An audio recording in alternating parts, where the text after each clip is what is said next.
അങ്ങനെ എല്ലായിടത്തും നോമ്പ് പറപ്പിക്കലൊക്കെ കഴിഞ്ഞിട്ടോ എളാപ്പാടത്തി മൂത്താപ്പാടത്തി അമ്മായിട്ടോടത്തൊക്കെ നോമ്പ് പറപ്പിക്കൽ കഴിഞ്ഞു. ഇനിയിപ്പോൾ ഒരു ബദരീങ്ങളെ മൗലൂദിൻ്റെ ഒരു കളിയാട്ടോ.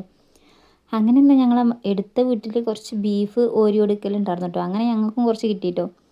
അപ്പം അമ്മ പുറത്ത് നിന്നിട്ട് കുറച്ച് ഇഞ്ചി വെളുത്തുള്ളിയൊക്കെ നന്നാക്കി തന്ന്. അപ്പോൾ ഈ ഒരു ട്രിക്ക് ഇത് പതച്ച് പോണതിന് ഉള്ളൊരു ട്രിക്കാണെന്ന് ഞാൻ യൂട്യൂബ് കണ്ടതാട്ടോ. അപ്പോൾ ഞാനൊന്ന് പയറ്റി നോക്കി. അവിടെ ഫുള്ള് ഉടായിപ്പാണ്. ഇതിൽ ചോട്ടിക്കൊക്കെ നല്ലോണം പൊയ്ക്കണം കേട്ടോ.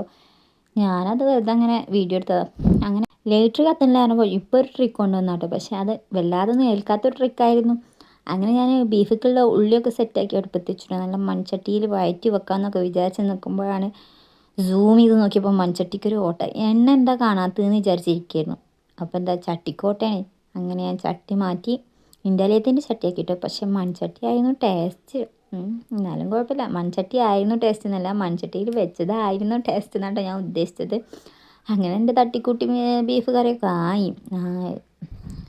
അങ്ങനെ വെച്ചുണ്ടാക്കി എത്ര ദിവസം കൊണ്ടല്ലേ നോമ്പ് തീർന്നു പോയത്.